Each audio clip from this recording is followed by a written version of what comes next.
തൃശൂർ പൂരത്തിന് വർണ്ണാഭമായ തുടക്കം. നെയ്തലക്കാവിലമ്മയുടെ തിടമ്പേറ്റി എറണാകുളം ശിവകുമാർ തെക്കേ ഗോപുര നട തള്ളി തുറന്നതോടെ പൂരത്തിന് തുടക്കമായി.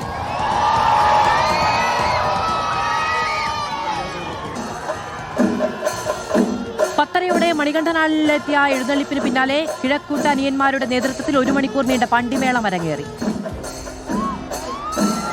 കനത്ത ചൂടിലും ആയിരങ്ങളാണ് പൂരം കാണാൻ എത്തിയിരിക്കുന്നത്. വൈകിട്ട് ആനകളുടെ ഫിറ്റ്നസ് പരിശോധന നടക്കും.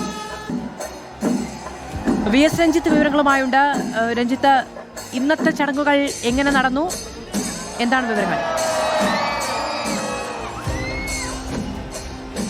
മാധു, ഞാൻ നിൽക്കുന്ന ഈ തെക്കേ ഗോപുര നട നേരത്തെ വലിയ ജനക്കൂട്ടത്തിന്റെ തിരക്കായിരുന്നു. ഈ പൂരത്തിന്റെ ഏറ്റവും പ്രധാനപ്പെട്ട ചടങ്ങായിട്ടുള്ള പൂര വിളംബരം ഇവിടെ വെച്ചാണ് നടന്നത്. പൂര വിളംബരം എന്ന് പറയുന്നത് നെയ്തലക്കാവിലമ്മ എറണാകുളം ശിവകുമാറിന്റെ തലപ്പൊക്കത്തിൽ തിടമ്പേറി വന്ന് ഈ തെക്കേ ഗോപുര നട തള്ളിത്തുറന്ന് പുറത്തേക്കിറങ്ങി നിലപാട് തറയിൽ അവിടെ ശ്രീമൂലസ്ഥാനത്ത് പൂര വിളംബരം നടത്തുന്നതോടുകൂടിയാണ് പൂരത്തിന് ഔപചാരികമായി തുടക്കമാവുന്നത്. ആ നെയ്തലക്കാവിലമ്മയുടെ തിടമ്പേറ്റിയ എറണാകുളം ശിവകുമാർ നെയ്തലക്കാവിൽ നിന്ന് രാവിലെ 8:30 പുറപ്പെട്ടു. 10:30 മണികണ്ഠനാലിൽ അവിടെ എത്തി. അവിടെ പാണ്ടിമേളം അരങ്ങേറി.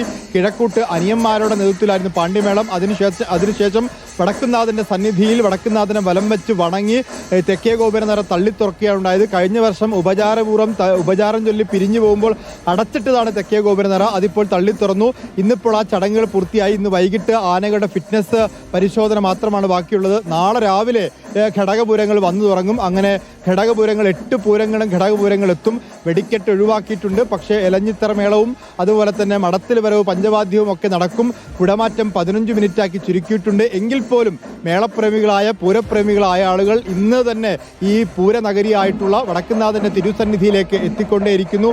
പൂരത്തിന് ആൾക്കൂട്ടത്തിന്റെ കുറവുണ്ടാകും. പൂരക്കാഴ്ചകൾക്ക് കാത്ത തൃശൂർ.